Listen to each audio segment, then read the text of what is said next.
Hey, what is going on, everybody? My name is Travis and welcome to my channel once again. I'm going to do something a little bit different on my commentary today.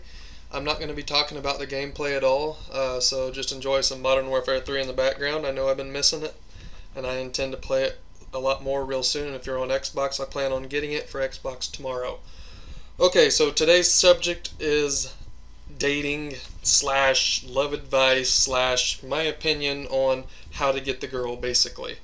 And before I even start, I'm going to tell you this is not advice on how to fall in love, because there is really no tips on how to fall in love. It just happens. This is tips on how to set yourself up to fall in love.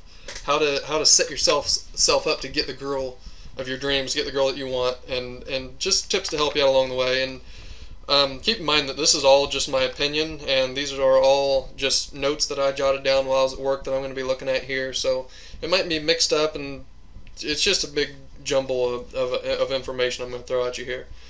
And like I said, they are my opinions, so don't take any of this too seriously. If you're sitting on the couch making out with your girlfriend some night, don't stop and think, oh man, but Travis said that I should stick my tongue in her ear. No, I'm just kidding. This is not about making love. This is about, well, it's about dating advice, really. Okay, so the first thing I have here on my list is where to meet, good places to meet a significant other. I got some don'ts and do's. Don't meet somebody at a place where people are going to act like someone who they really are not. Like a bar and a church are the two places that I have wrote down.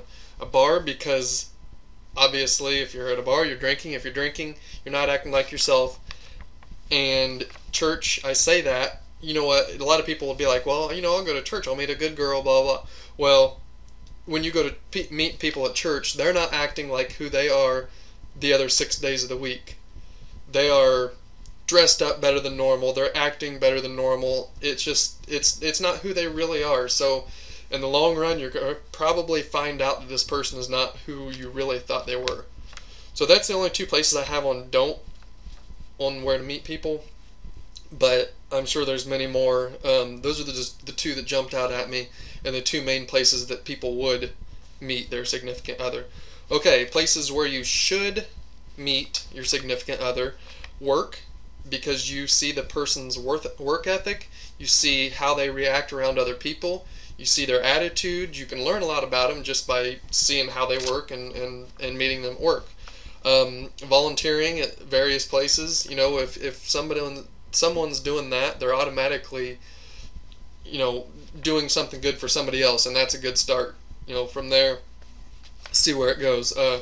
Sports events, if they're already interested in the same sports team as you are, well, when I say sports events, make sure they're wearing the same colors, because you don't want to go to a White Sox and Red Sox game and you're a Red Sox fan and meet a White Sox chick, because probably not going to work out. But if somebody, you know, you go to a Colts football game and you meet another chick that's a Colts fan, you're automatically, you know, you have something in common, you got somewhere to start, and that can go places fast. A school, I'm long out of school, but oh, by the way, I'm also married, and so I've been through all this. School, I think, would be a good place, because once again, just like at work, you see how the person acts and how they react around other people. So places that would mix in between would be parties. You know, they can be good or bad. I don't know, I'll leave it at that. I don't have a whole lot of time for this commentary. It looks like I'm already half done, so I gotta speed it up. Alright, gifts and surprises. I have don't overdo it, and that's because I know for a fact that my wife hates it when I bring her flowers too much. And every girl loves flowers, but a couple times a year is good enough. You know, if you get her flowers for Mother's Day, well, I can't say Mother's Day. If you get her flowers for her birthday, don't get her flowers again for Valentine's Day, and then again for whatever other holidays. You know, just spread it out a little bit. They do like surprises, but don't overdo it, because then you're just getting pushy. I have a thing on here about cheating. If you want to cheat, you're probably with the wrong person, and I'm not even going to get into that. That's a long story. Don't do it. It ain't right. Be original, but don't be fake. Be yourself, and be someone that she will remember, but don't make yourself someone that you're not in the process of doing that. I don't know if that made any sense, but once you do get the woman of your dreams, don't ever act out in rage. You will only regret it. Don't start, getting all worked up. I know it's really, really hard to do, and you get in arguments. Just go get in your car, drive away, and just take a break or something.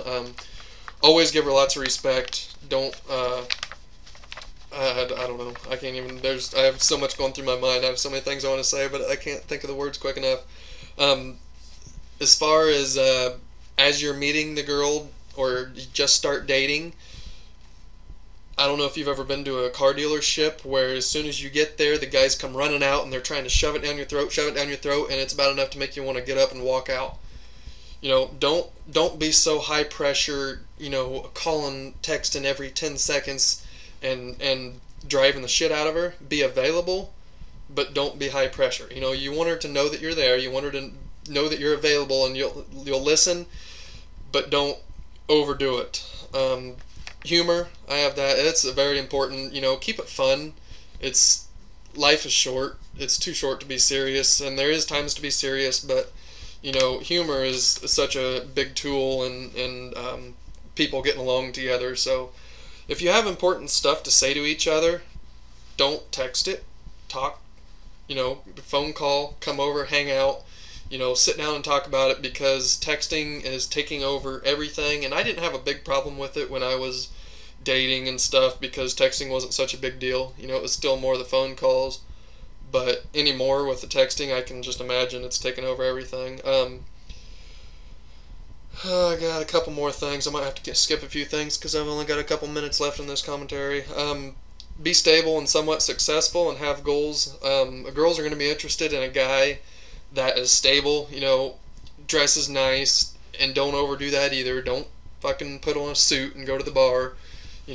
Just be yourself. Dress up casually, but don't overdo it.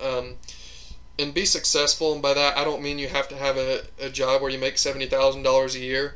But if you have a job and you have a car and transportation, you're automatically going to be a lot more interesting to women than someone who doesn't, obviously. And have goals. Know what you want to do with your life, because they're also going to be interested in that. So that about wraps it up. That's the end of the gameplay also.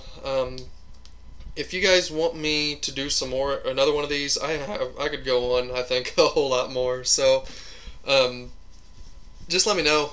Leave a comment down below and let me know what you think. What's your opinions? Like I said, these are my opinions.